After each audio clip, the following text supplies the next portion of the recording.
This sermon is a copy of the sermon that will be preached at North Shields Evangelical Church on Sunday, the 24th of July. We're going to start by looking at God's definition of success. And to do that, we're going to read some words from the book of Genesis, chapter 25. The boys, Jacob and Esau, grew up, and Esau became a skillful hunter, a man of the open country, while Jacob was content to stay at home among the tents. Isaac, who had a taste for wild game, loved Esau, but Rebekah loved Jacob. It's the job of film directors to tell you everything you need to know about a character in the first few minutes of meeting them. For example, when you first meet Willy Wonka, you know he's a little bit eccentric because of the clothes that he wears. When you first meet James Bond, turning and shooting at the screen, you know this is someone skillful with a gun. When you first meet Hannibal Lecter in Silence of the Lambs, you know that this is someone creepy, someone scary. And in the first minute of meeting Jacob and Esau, we're told everything that we need to know. Esau, a skillful hunter, a man of the field, whereas Jacob, a quiet man, dwelling in tents. Picture Esau, the skillful hunter, walking in.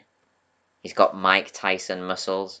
He carries the trophies of his day's hunting under his arms. He's wearing the animal skin version of the Gucci of his day. Esau, the skilled hunter, the man of the field, is his day's definition of strength and success. Whereas Jacob, the quiet man who dwelt in tents, is the definition of soft and insignificant. He's quiet, living a seemingly insignificant life. His days spent in the tent achieve nothing that could be called a success. He's the type of person you'd struggle to say anything about at a funeral. We're gathered here today to remember Jacob, the quiet man who dwelt in tents, an underachiever who the world will quickly forget. In the eyes of the world, it was Esau that was the definition of strong and successful. But in the eyes of God, he was not. Once, when Jacob was cooking some stew, Esau came in from the open country, famished. He said to Jacob, "Quick, let me have some of that red stew. I'm famished." That is why he was also called Edom. Jacob replied, "First, sell me your birthright." "Look, I am about to die," Esau said. "What good is the birthright to me?" But Jacob said, "Swear to me first." So he swore an oath to him, selling his birthright to Jacob. Then Jacob gave Esau some bread and some lentil stew. He ate and drank, and then got up and left. So Esau despised his birthright. Skilled hunter Esau was successful, but he was successful at the wrong things. He could fight wild animals and win, but he lost in a battle with temptation. For Esau gave up his birthright for the sake of short-term satisfaction. At the time, Esau probably thought he had had a successful day. He got what he wanted in the here and now, and left carrying pudding and a new set of Gucci clothes under his arms.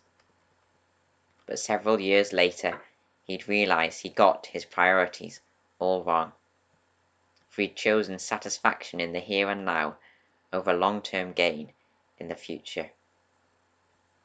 Skilled hunter Esau was successful, but he was successful at the wrong things.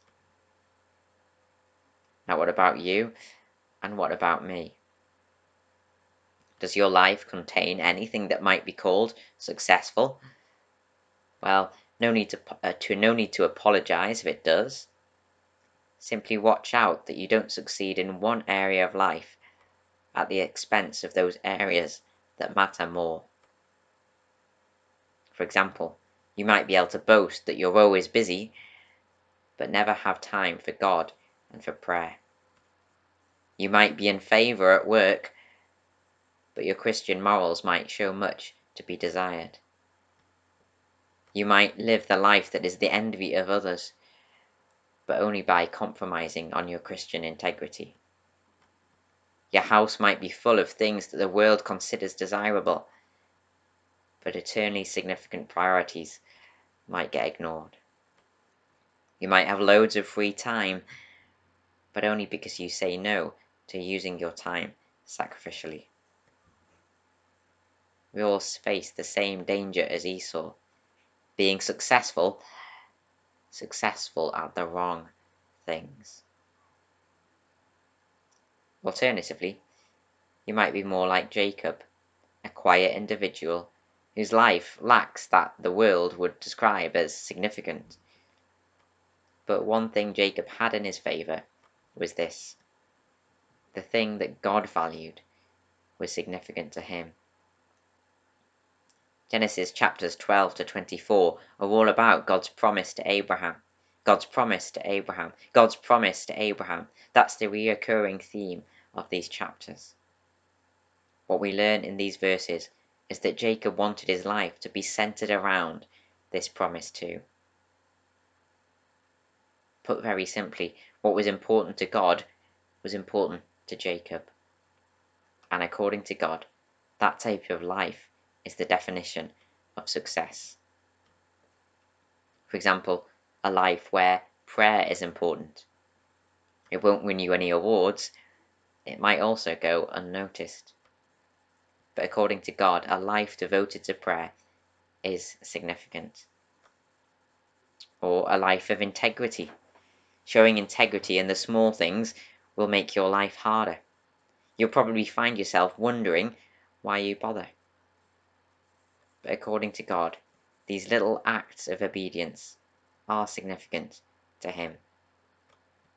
Or a life where your resources are invested in God's kingdom.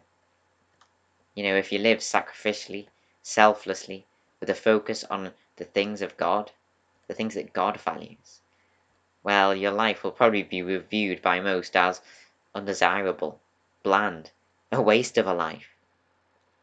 But according to God, your time and money are being invested in things of real significance. So in summary, skilled hunter Esau was successful, but he was successful at the wrong things. Don't make the same mistake. For as Jesus said, "For what does it profit a man to gain the whole world and forfeit his soul?" In contrast, quiet Jacob's life looked unsuccessful, but the things that God valued were significant to him. And if you'll make the things of God your number one priority, your life will be the definition of success, even if the world doesn't at first agree. So that's God's definition of success. We're now going to look at God's definition of strength. The best definition of strength I could find was this: strength is the capacity to break a Cadbury's bar into 4 pieces with your bare hands and then eat just one of those pieces. We all live in the moment, in the sense that we make decisions based on our current thoughts, our current feelings, and based on immediate results. At the moment, I think eating this chocolate would be a good idea. At the moment, the pull towards this chocolate is strong. In a moment, I'll feel instant satisfaction if I eat it. Therefore, I'm going to listen to my current thoughts, act on my current feelings, because the resulting satisfaction will be instant. It takes a great deal of strength to make a decision that is not based in the moment, but is based on something else. For example, I'll say no to this chocolate because I made a commitment on the 1st of January and I'm sticking with it. I'll say no to this chocolate because I hold long-term convictions about calories and fat.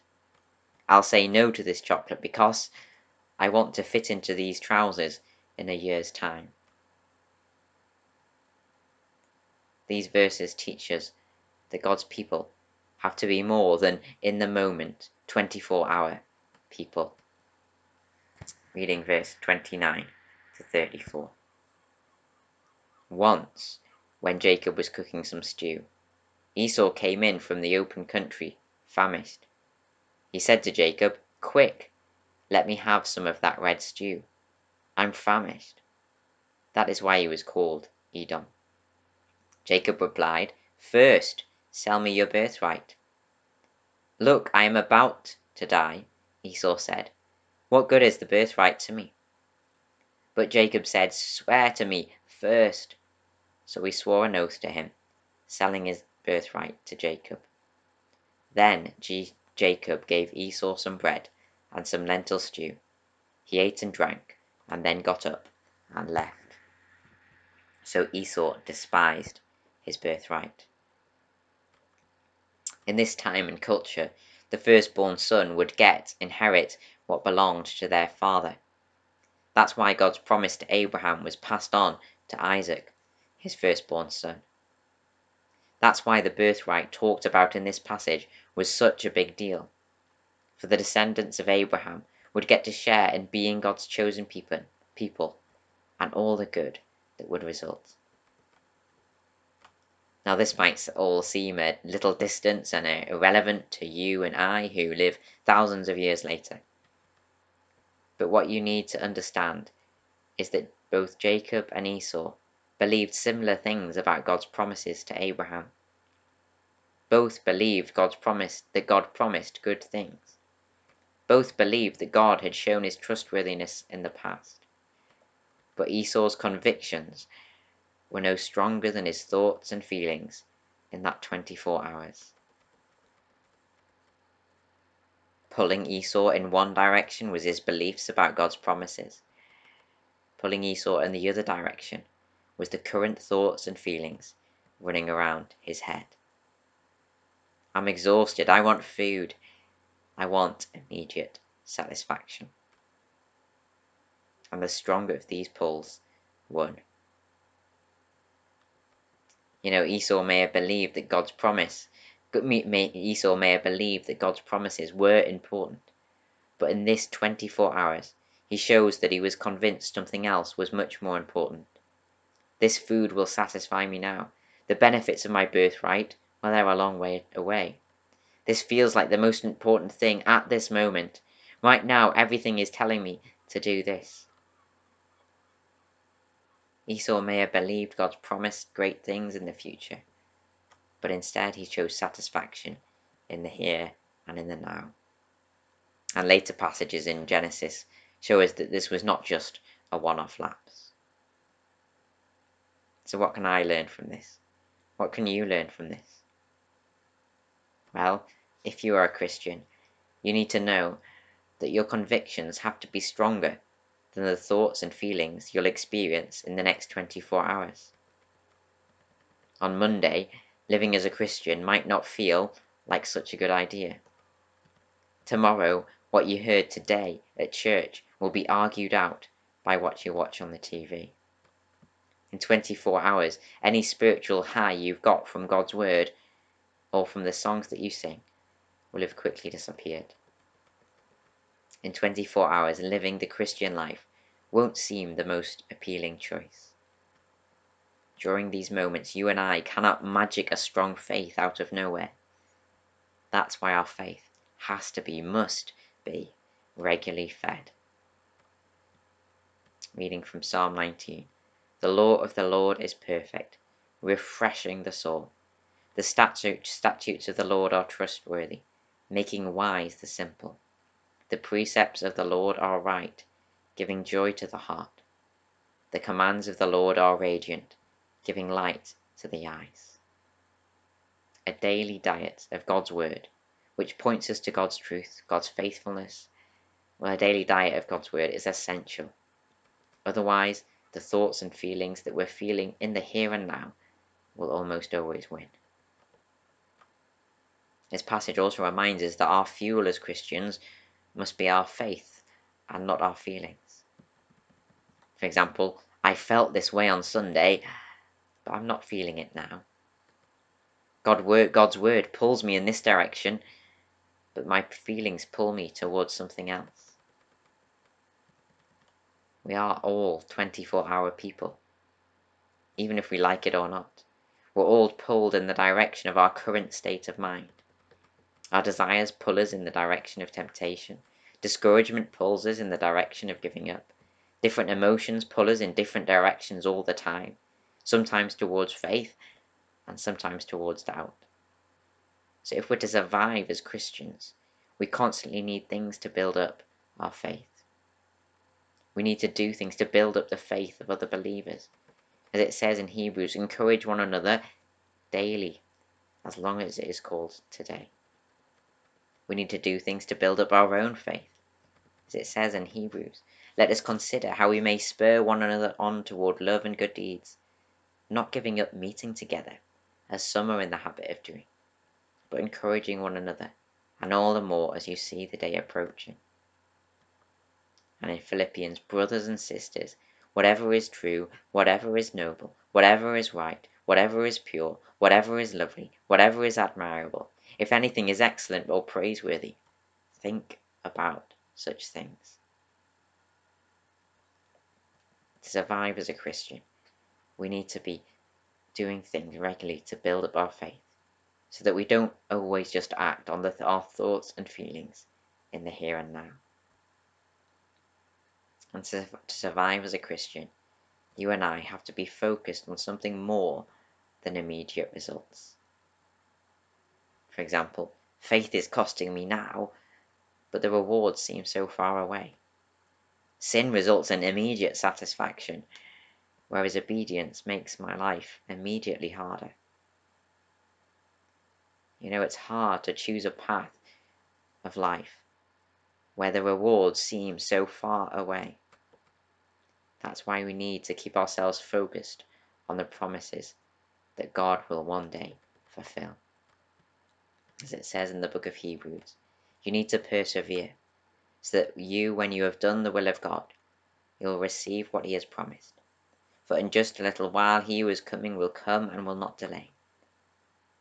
But my righteous one will live by faith, and I take no pleasure in the one who shrinks back.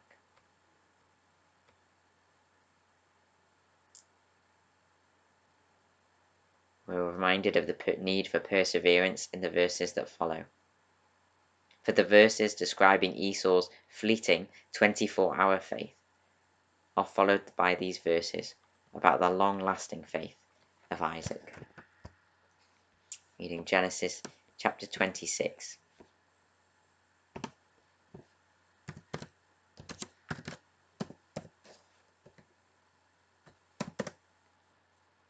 Now there was a famine in the land, beside the previous famine in Abraham's time. And Isaac went to Abimelech, king of the Philistines, in Gerar. The Lord appeared to Isaac and said, do not go down to Egypt. Live in the land where I tell you to live. Stay in this land for a while, and I will be with you, and will bless you. For to you and your descendants I will give all these lands, and will confirm the oath I swore to your father Abraham. I will make your descendants as numerous as the stars in the sky, and will give them all these lands, and through your offspring all nations on earth will be blessed. Like Esau, Isaac was hungry. There was a famine in the land. Now this wasn't a non-issue. Isaac had to eat. But like Esau, Isaac faced a choice. Trust God's word. Say no to something. The pull to go toward Egypt. To do this, Isaac would have to endure some degree of pain now, based on the promise of later gain. And according to God's words, that is the biblical definition of faith. A strong faith, the only type of faith that will last. A faith that perseveres, even though it is tough. As it says in the book of Isaiah, if you do not stand firm in your faith, you will not stand at all. And then Jesus said, in the parable of the sower, the seed falling on rocky ground refers to someone who hears the word and at once receives it with joy, but since they have no root, they last only a short time. When trouble or persecution comes because of the word, they quickly fall away. The seed falling among the thorn refers to someone who hears the word, but the worries of this life and the deceitfulness of wealth choke the word, making it unfruitful. But the seed falling on good soil refers to someone who hears the word and understands it. This is the one who produces a crop yielding 100, 60, or 30 times what was sown. That takes us from God's definition of success, God's definition of strength, and finally to God's definition of significant. I'm going to read from Genesis chapter 27, verse 30 to 31. After Isaac finished blessing Jacob, and Jacob had scarcely left his father's presence, his brother Esau came in from hunting.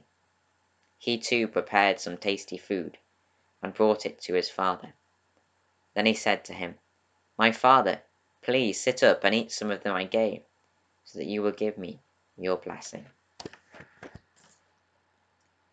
Esau, several years later, was still clinging on to the idea that the birthright was his. Surely that decision all the way back then wasn't that significant. Surely the decision I made in that little room didn't mean all that much. Surely my choices in the small areas of life couldn't have impacted every other area of my life as well.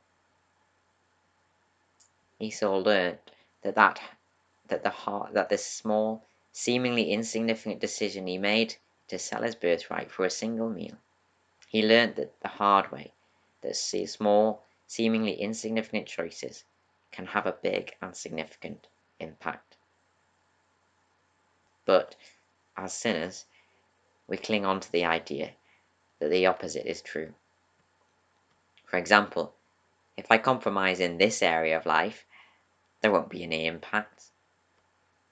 I know I'm saying yes to temptation, but it's only this once. The wrong direction I'm heading in, it's not going to be permanent. If I unplug from this part of the Christian faith, it won't matter. I know I might be sinning, but only in this small way. Sin wants us to believe that small, seemingly insignificant choices don't have that big and significant impact. But they do. Small compromises always grow into bigger compromises that occur more frequently. The more you say yes to sin, the harder it becomes to say no. Small steps in the wrong direction always lead us further away from God than we'd like.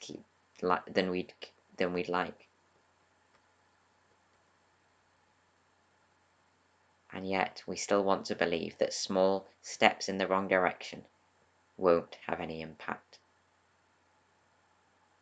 So in summary, are you living according to God's definition of success? A life where God's promises are at the center? A life where you share God's priorities? Is your faith strong according to God's definition? Will you hold to your convictions when the feelings of a Sunday morning wear off? Are you doing things to make sure your faith is regularly built up? And when God says something is significant, do you agree? Are you clinging on to the idea that small compromises don't matter? Or, alternatively, are you clinging on to the truth that every small decision you make as a Christian counts? As it says in the book of Corinthians, "Therefore, my beloved, be steadfast, immovable, always abounding in the work of the Lord, knowing that in the Lord your labor is not in vain."